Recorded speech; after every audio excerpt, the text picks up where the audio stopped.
지금 이제 김종인 비대위 체제가 공식 출범을 하게 돼 있습니다. 그러니까 금요일에 최고위원회를 열어서 김종인 비대위원장을 모시기로 결의를 했고 28일 다음 주 화요일인가요? 전국위를 열어서 거기서 취인만 되면은 이제 절차는 완료가 되는 것 같아요.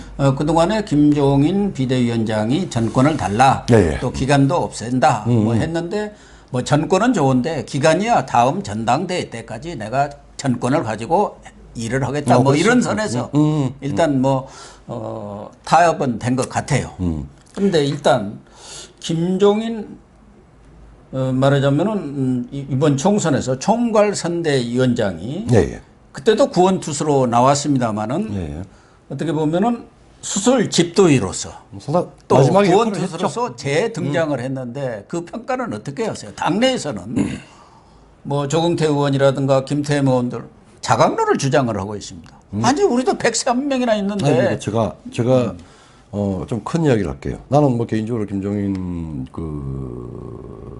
지금 이제 비상대책위원장 옛날부터 잘 아는 분이고 굉장히 이 정확한 정세 판단을 하고 또 리더십도 있고 하는 건 좋은데, 문제는 뭐냐면은 옛날 새누리당부터 탄핵 이후에 쭉 지금 한 5번째 비상대책위원, 핵심위원까지 포함하면은 임명진, 그 다음에 또 뭐 해가지고 5번째인데, 저는 할 때마다 저도 사실은 대선 직후에 당의 아마 김무성 2010년 김무성 비대위부터 따지면 이분이 8번째인가 뭐 그렇게 됩니다. 그렇죠.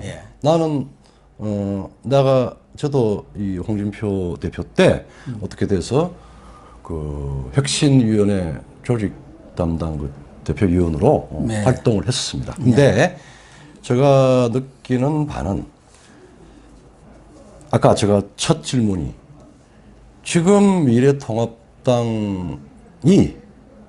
원내 정당으로서 힘을 발휘해야 되는지 아니면은 그냥 미래통합당이라고는 당인으로서 해야 되는지, 이 두 가지가 잘 이루어지고 결합이 돼야 되는데, 지금 한국의 보수 세력 혹은 자유민주 세력들이 이 국민들한테 보여주지 말아야 될 안 좋은 부분이 뭐냐면은 당내 민주주의, 소위 말하자면은 당 내에서 의회의 가치가 되는 의원 중심의 원내 정당의 그 면모를 못 갖췄어요. 즉 헌법기관으로서 국회의원이 국민으로부터 주권을 위임받은 국회의원들이 전부 외부에서 아무런 사실은 법적 자격이 안 됩니다. 명망가라고 하는 이유 때문에 그 사람들의 핵심위원 혹은 비상대책위원들의 기준으로 들어와서 난도질을 당해요. 좋게 이야기하면은 좋게 이야기하면 혁신이고 나쁘게 이야기하면은 난도질입니다. 즉 원내 정당으로서 혁신을 하고 힘을 만들어가고 중요한 자기들의 이전의 과거에 대한 과오라든지 미래에 대한 비전이라든지 이런 것들을 차분하게 국민의 주권을 위임받은 원내 국회의원들이 전부 자기의 운명을 외부 맹망한테 맡겨요. 맡기면 어떻게 되느냐? 대표의 말하자면은 전횡을 위임을 해버리는. 그러니까 이 정당이 민주적으로 움직이지도 못하고 정책 정당으로 거듭나지도 못하고 그 다음에 서로 화합하는 통합 정당으로 나타나지도 못하고 계속 과두 지도층이나 혹은 혁신위원이나 혹은 비상대책위에 말도 안 되는 아마추어들의 결정을 가지고 이 사람들이 거기에 휘둘립니다. 그러면은 입법 활동도 시원찮아지고 그 다음에 자기들의 원내 국회의원만큼 사랑하는 사람이, 그 정당을 사랑하는 사람이 누가 있을게요? 그리고 그렇겠죠. 당연하죠. 그 사람들이 자기들이 다시 좋은 정책을 가지고 다시 국민들로부터 재심을 받기 위해서 제일 열정을 가지고 노력해야 될 사람도 그 사람들이에요. 그 사람들이 모여서 밖에 그 사람들 주체가 되고 중위 재머리를 깎아야 됩니다. 즉 중위 재머리 깎느냐고 그러는데 이거는 국회의원은 중위 아니에요. 우리 국민이 신성한 주권을 위임한 사람이고 그만큼 책임을 져야 되고 자기 정치적 생명을 걸고 혁신 자기 스스로 해나가야 돼. 자신해요. 스스로 새로워져야 되는데 자꾸 밖에서 작두를 가지고 깎아요. 그러면 역량은 떨어집니다. 저는 그래서 많은 이 잘 아는 선후배 국회의원들한테 당신이 국회의원이냐 당인이냐 잘 생각하고 back to the basic. 우리가 대학 때 정치학 개론에서 정당이 민주주의적으로 정책 정당으로 되려고 그럴 때 누가 뭘 해야 되느냐? 그게 넘버원은 원내 정당으로서 대표된 자들이 합의 토론하고 소통하고 합의에 의해서 원칙을 만들어서 스스로 변해야지. 밖에 외부 명망가다 뭐다 해가지고 밖에서 칼을 들이대면 역량은 배가하는 게 아니라 분열의 씨앗이 되고 분열합니다. 지금 18번의 비상대책위원이 말하자면은 개파 정치를 더 잘라놨어요. 큰 개파라도 하나 있었으면 좋겠습니다. 다 잘라서 실제 국민들로부터 표를 위임받은 사람들이 힘을 못 쓰고 다음에 또 누구한테 대표한테 잘 보여가지고 내가 공천만 받으면 되지라고 해서 당은 참 국민들한테 밉상인 과두 정당이 되어버리는 거예요. 그래서 저는 어떻게 보면은 현역 의원들 또 예, 예. 뭐 중진도 있고 뭐 초재선도 있습니다만 이 사람들이 좀 비겁한 사람들 아니 그런 걸 다 압니다. 압니다. 그런데 이때 누가 이 무거운 짐을 지려고 하지 않죠. 예. 당이 난파 상태가 예, 예. 그런 때는 외부 사람 불러다가 적당하게 봉합하고 일시적 위기를 넘길 때 빨리 쫓아내버려요. 그러니까. 그리고 또 차지합니다. 그리고 또 계속 싸워요. 그래서 제가 이런 이야기 그래서 이게 지금 보면은 이번에도 뭐 오선도 있고 뭐 정진석, 주호영 의원 등 이런 분들도 지금 현재 난국을 수습할 수 있는 사람은 김종인 씨뿐이다. 그래서 어떻게 보면 이 사람들이 너무 자기 비하에 빠진 건지 아니면 정치적 이 계산을 하는 건지 알 수도 없다는 생각을 할 때가 많아요. 자기 스스로 자치할 수 없는 사람들이 남의 대표가 돼서 무슨 통치를 합니까?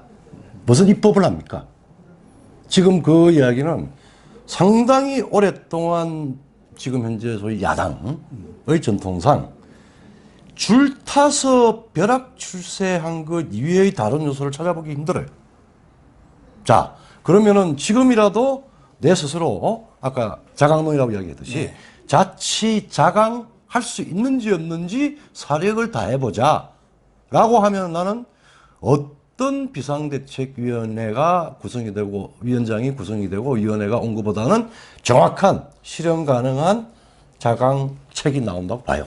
그런데 문제는 이번에 총선에서 소위 대선 후보 감들이 또 싹쓸이를 당했어요. 거기다가 아마 당 내외에서 저희 같은 사람들이 볼 때도 과연 이 난국에 처한 통합당을 다 끌고 갈 만한 인물이 당내에 있느냐. 그동안 여러 정권, 보수 정권을 겪었는데 제대로 사람을 키웠느냐. 사람을 키웠던 안 근데 키웠던. 결과적으로 그래서 자업자득 아니냐. 아니 그게 자체에서 이거는 이렇게 해서 사람을 키운 상황이 부족한데 우리 내부에서 결정할 건지 아니면 데리고 밖에서 데리고 오든지 다 데리고 올 건지 요새 윤모라고 있잖아요. 이런 데리고 오든지 이런 방식으로 해서 결정하는 거를 원내에서 대표된 자들이 자기들이 공동의 그 협의체를 만들어서 그걸 안을 놓고 치열하게 토론하고 결정해서 그게 당내 민주주의 아니에요.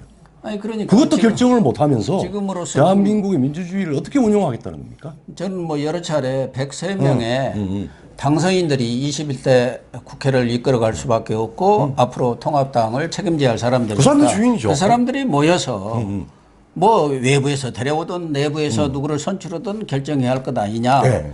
근데 그것도 잘 안 되고 어쨌든 지금 남아있는 공식적인 기구는 최고위원회니까 거기서 의결을 거치고 이제 전국위원회라는 내서 추인을 받으면 절차적 문제는 마무리는 되는 거예요. 그래서 또 하나 문제는 그러다 보니까 의견이 뭐 백가쟁명으로 나오니까 심재철 원내대표가 만들어낸 하나의 방법이 전화 여론조사를 했다는 거 아닙니까? 의원 당선자 전원을 상대로 해서. 그래서 다수가 김종인 비대위원장을 모시기로 했기 때문에 그렇게 나간다는 거예요. 그거 부끄러운 이야기입니다. 그런 중요한 결정을 그런 방식으로 결정을 하고, 그건 정말 이 당선자하고 지금 국회의원들하고 뭐 1박 2일은 2박 요새 바쁠 게 뭐가 있습니까?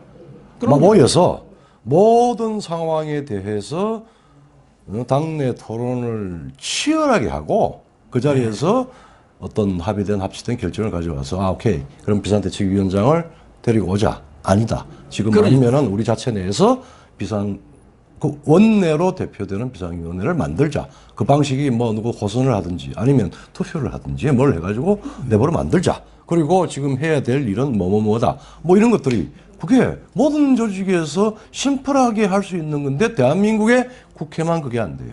아니 그러니까 모여가지고 지금 뭐 장소도 좋은 데 많습니다. 많아요. 네. 그러면 그 자리에서 반성과 성찰도 하면서 치열하게 토론하고 그 자리에서 어떤 결정을 내려서 투표로 바로 결정하면은 아무 문제가 없잖아요. 그렇기 때문에 이거 조사 결과를 왜곡했다, 조작했다, 뭐 이런 얘기까지 지금 나오고 있는 거 아닙니까? 그런 방식으로 그런 방식으로 자기한테 주어진 여러 가지 권능을 그렇게 비틀어서 이용하고 그걸 권력으로 이용한 게 지금 현재 우리 젊은 다른 20대, 30대, 40대한테 인정받지 못하는 이유입니다. 그래서 분명하게 이 소위 기승세도로서의 결연한 의지, 그 다음에 아주 원숙한 정책, 그 다음에 책임 있는 행동, 이런 거 보이면은 절대 그럴 일이 없어요. 하는 방식이 너무나 우리 어디 반장, 경상도 초등학교 반장도 그렇게 하죠. 말하자면 상식에 반하는 이상한 꼼수들로 해서 정당을 운영을 하고 있어요. 그리고 지금 현재 이 정당은 정말 지난번에 탄핵이라든지 그 다음에 그 전에 올라가서 친이, 친박의 갈등이라든지 이런 모든 역사적으로 지금 현재를 구성하는 한 10년, 한 11년, 12년 정도의 이 행적에 대해서 치열하게 되돌아보고 그때 무엇이 문제였다는 거는 정리를 해야죠. 그 정리하는 게 많이 걸리는 게 아니에요. 그럼요. 한 10개 정도의 결의는 할 수 있을 정도의 그런 정도의 능력은 돼야 되는데 이런 방식으로 해서 자신의 운명을 정치 명망가한테 맡긴다라고 하는 거는 저는 예를 들어서 하느님이라도 그렇게 맡기서는 안 된다고 저는 개인적으로 생각합니다. 뭐 저도 100% 동감을 하고요. 예. 그러나 일단 김종인 비대위 체제가 예. 반대를 하든 또 찬성을 하든 거기에 선호에 관계없이 출범을 하게 돼 있지 않습니까? 예. 그렇다고 한다면은 통합당이 지금 난국에 처해 있고 어떻게 보면 보수 자유 우파가 상당히 어려움을 당하고 있기 때문에 예. 이런 문제들을 해결하기 위해서 지금 김종인 비대위가 제일 먼저 해야 할 일이 뭐라고 봅니까?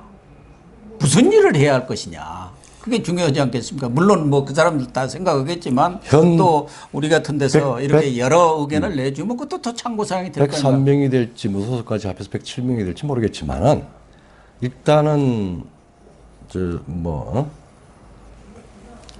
불가능할 것 같은데 지금 이 정당이 어떤 가치에 입각해서 어떤 정책을 해야 되라고 하는 철학을 먼저 집어넣어야 됩니다.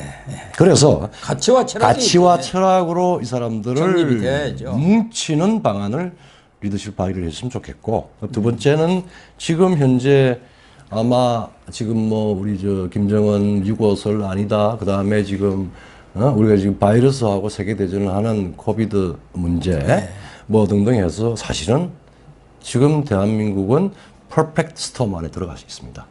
완전히 몇 가지 중요한 거대한 소용돌이에 태풍에 지금 잠겨 들어가 있습니다. 그 중에서 가장 큰 게 지금 우리 국내 고용이든 경제 문제고 국제 산업 생산 문제고 또 금융 문제고 해서 경제 문제에 대해서 지금 비상대처, 그렇죠. 이머전시. 지금 세계는 혹은 우리 한국은 예의 없이 비상사태에 들어가게 됩니다. 이 상황을 어떤 방식으로 이제 김종인 위원장이 뭐 지금 20% 예산을 조정하고 저는 그건 맞다고 봐요. 네. 어쨌든 간에 정부와 필요하면은 같이 공동으로 대응을 한다 하더라도 일정하게 그 프로페셔널한 이런 위기를 벗어날 수 있는데 어떤 대응책을 만드느냐를 가지고 처음에 쳐라. 두 번째 이 정책을 가지고 하고 그 다음에 이런 전 세계가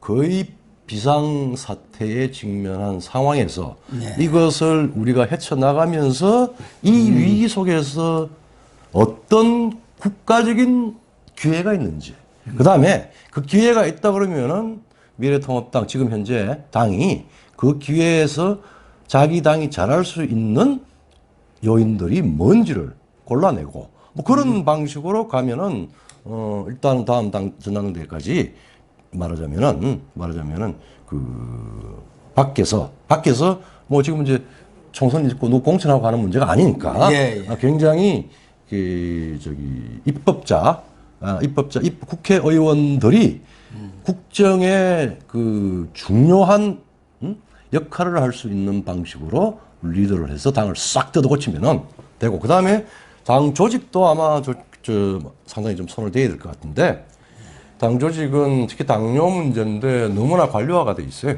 이거를 정치 조직으로 변동을 시킨다 그러면은 조직 인력들은 굉장히 강화를 해야 되고 나머지 인력들은 이런 말씀 좀 그렇지만은 약간의 상당히 체계적인 구조조정도 좀 돼야 되지 않겠나 그런 생각입니다.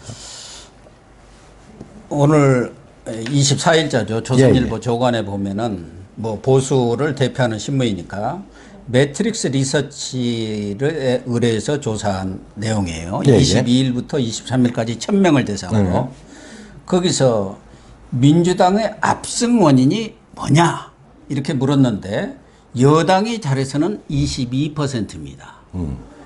야당이 못해서가 61%가 나왔어요. 그러니까 정권 심판이 아니라 야당 심판을 했다는 것도 하나고 두 번째는 중요한 내용이 또 하나는 호감도 조사를 했어요. 네. 민주당은 호감도가 56, 비호감도가 37입니다. 그런데 통합당 호감도 20, 비호감도 73입니다. 네. 왜 이렇게 나옵니까? 저는 이 부분에 대해서 코멘트를 안 합니다. 예. 왜냐하면 이러한 결과를 내가 지금 얘기할게요. 조선일보, 중앙일보, 동아일보는 더 이상 위선의 게임 안 했으면 좋겠어요. 지금 이런 결과가 만들었던데 상당한 개입을 하고 간섭을 한 게 저는 조중동 순서라고 생각이 돼요. 그러나 이런 또 방식으로 일부에서는 그나마 조중동 아니면은 다 친문 나는 저는 개인적으로 최근에 와서 느끼는 가장 중요한 저 정치학자로서의 좌절감은 대한민국이 말하자면 거의 유사전체주의로 들어갈 수 있는 그걸 견제해야 될 언론에서 그걸 하지 못하고 거기에 적응하고 순응하고 있다라고 하는 강한 판단을 가지고 있어요. 그건 언론의 문제는 또 변론이고 어쨌든 그래서 제가 이 부분에 대해서 통합당에 대해서는 기존의 많은 사람들이 뭐 꼭 그런 표현을 쓰고 싶지는 않습니다만 웰빙 정당이니 기득권 정당이니 또 일부에서는 무슨 꼰대 정당이니 그런 이미지라는 것이 있는 거고 또 왜 비호감이냐고 물었을 때 당대표가 마음에 안 든다가 제 1번이에요. 네, 근데 두 번째는 소통이 안 된다. 이 조사를 하기 전에 지난번 대표 체제와 공천하는 사람들이 주류가 되도록 그 조중동이 거의 전적으로 반문 통합을 밀었어요. 첫째. 두 번째. 그 다음에 100만 명이 합의하면은 헌법 개정을 할 수 있는 소위 말하자면 헌정 파괴적인 행위에 대해서 조중동이 입을 다 닫고 있었습니다. 나는 거기에는 상당한 다른 이유가 있다고 봅니다. 내 개인적인 생각이에요. 그다음 세 번째. 이 미래통합당이 미래통합이 됐고 그다음에 공천을 할 때 아까 이야기했듯이 이동공천 그다음에 뭐 묻지마 탈락 이런 부분에 대해서 치열하게 조중동이 혹은 조선일보가 비판을 했나요? 그냥 뭐 황 대표 리더십이 어떻다 뭐다 뭐 이야기하고 될 거라고 봤잖아요. 이런 상황을 만드는 것도 지금도 이 질문 자체가 원인이 사실은 지금 인상과 판단에 있는 게 아니고 원인이 딴 데 있어요. 어디 있습니까? 왜 말하자면 통합당에 대한 비호감도를 확대 프레임으로 만들어서 41%를 준 정당에 대해서 오케이 이런저런 했지만은 지금 제일 먼저 반성을 해야 될 거는 과연 한국의 반문 묻지마 통합이 아니, 맞는 프레임이었느냐. 이 갤럽에서도 지난해 조사해갖고 뭐 다 보도가 조중동 같으면 됐는데 대한민국 언론의 갤럽에서도 70% 아닙니까? 70% 아니에요? 62%가 비호감도가 나왔었고 그래서 저는 그 시절에도 네, 그렇죠.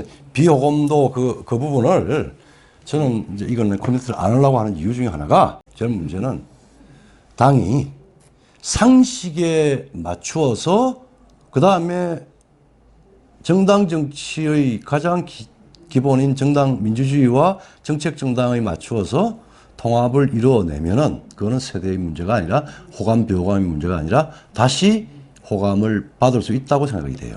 근데 지금 너무나 꼼수 그다음에 저 뭐 소위 말하자면은 전략 공천에 숨겨진 당의 과두제, 예? 그다음에 그런데 다 그냥 순응해 가는 무기력함 이런 것 때문에 지금 이런 저도 여러 차례 제기를 하고 이런 상황이 얘기를 나왔다고 했지만 봐요. 지난 20대 초재선 치고 네.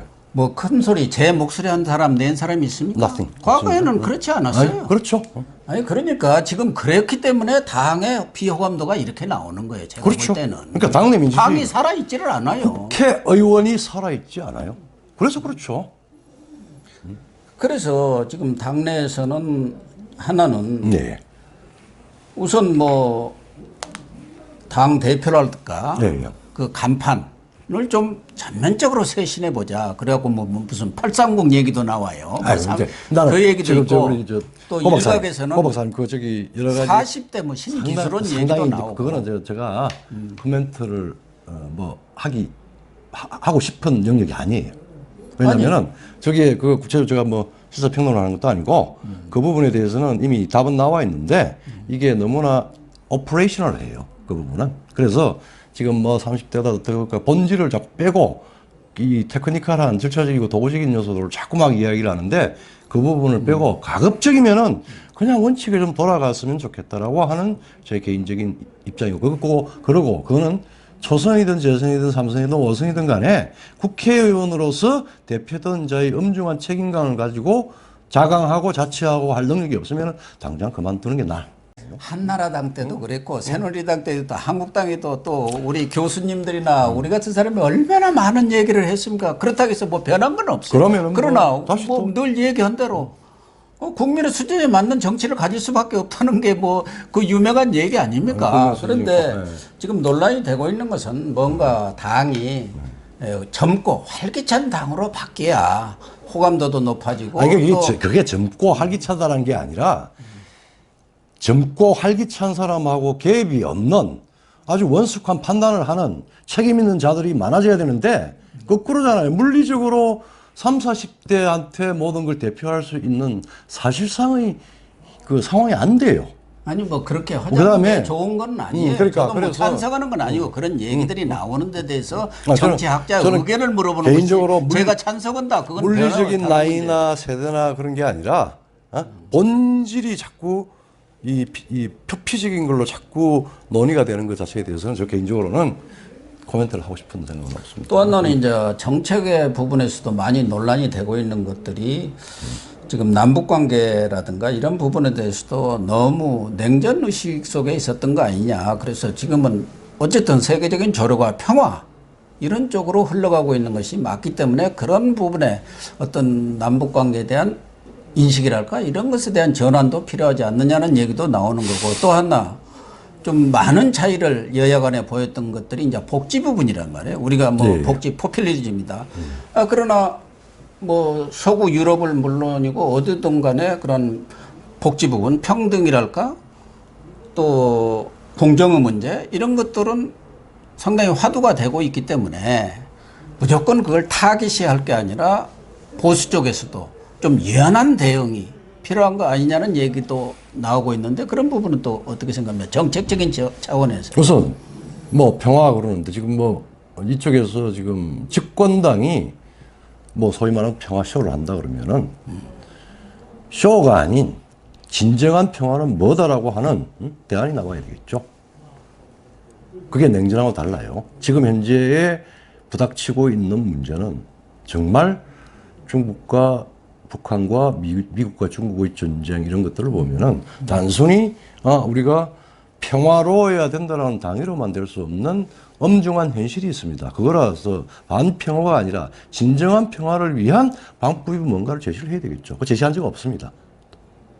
뭐 힘에 의한 평화 뭐 이렇게 구호로서 이야기를 했지만은 구체적으로 비핵화를 어떤 방식으로 하고 그 다음에 9.19 합의에 대해서 어떤 문제가 있으니까 이거 보완을 어떤 방식으로 해야 되고 그 다음에 지금 저기 원전이라고 하는 게 탈원전이라고 했는데 과연 대한민국에 있어서 원자력이라고 하는 게 단순히 산업 에너지 부분인가 아니면은 대한민국의 안보를 구성하는 본질적인 수단인가 이런 논의를 해야죠. 그러면 실질적인 평화를 얻을 수 있는 방법은 뭐냐 이래가지고 백서를 내놓고 대제를 내놓고 했어야 되죠. 소득주도 성장률도 마찬가지죠. 그것만 나쁘다고만 할 거 아니라 내놓은 게 민부론이라는 걸 내놨는데 다 과거로 돌아가자는 얘기예요. 그러니까 그런 걸 그 사람 그 정당에서 인식을 못 하고 있는 게 아니라 그거를 주인인 주권자인 국민들한테 알아들을 수 있는 방식으로 정리해서 제시하고 평가를 받고 마지막에 투표로 심판을 받았어야 되죠. 제가 바로 그 과정이 완전히 제외되고 그냥 뭐 안철수 국민의당이 없으니까 아무나 보루자료 같이 그냥 갖다 놓으면은 어때 뭐 강남에 있던 친구를 강북으로 갖다 놓고 뭐 하면은 다 당선될 거다. 그래 공천한 거 아닙니까? 아니 그러니까. 그러니까 그렇게 무감각하게 공천을 하고 그 다음에 또 복지도 지금 저는 뭐 김종인 그때 그 당시에 선대위원장이 이야기했듯이 지금 현재 새로이 우리가 재정을 투입을 할 것인가 지금 우리 거대 그러니까 이 엄청난 저기 510 몇 조죠? 12조인가? 네. 거기에서 상당한 부분은 소위 말하자면 지금 이 세계적 비상사태에 대응할 수 있는 전용 방식으로 만들어서 필요한데 뭐 전체를 다 주든지 아니면은 지금 특히 문제가 될 수 있는 자영업이든 뭐든 간에 그게 복지예요. 여러 가지 복지의 방식에 대해서 차이가 나면은 차이가 나는 이유를 분명하게 제시를 하고 선거에 임했어야 되고 판단을 받았어야 되고 지금도 누구 대표를 누가 할 건가 비상대책위원을 누가 할 거냐 선거의 실패자가 누구냐 할 때 뭐 좀비 정당이다 아니다 이런 말하자면 있을 수가 없는 서로 말하자면 감정적인 대립을 하고 그러니까 사람들이 지금 정남이가 떨어졌죠. 지금 우리가 이 뭐 세계적인 위기 상황에서 상당한 어려움을 겪겠지만은 이걸 딛고 일어서기 위해서는 원칙에 기본에 교과서로 돌아가야 됩니다. 그러지 않고는 그리고 그런 방식으로 다시 재정비가 되면은 저는 이 세계적인 위기 속에서 우리가 부담해야 될 우리 국내적인 위기도 분명히 있고 이거를 극복을 하면서 우리는 굉장히 기회적인 요소가 우리한테 주어질 수 있고 그걸 포착을 할 경우에 이것을 넘어서 상당히 통합과 번영으로 갈 수 있는 그런 요소는 충분히 있다고 봅니다. 그게 다시 back to the basic 기본에 돌아오면 가능한 이야기인데 지금 몇 년 사이에 보였던 그 방식으로는 그거는 100년 하청이 들어갔을 거다.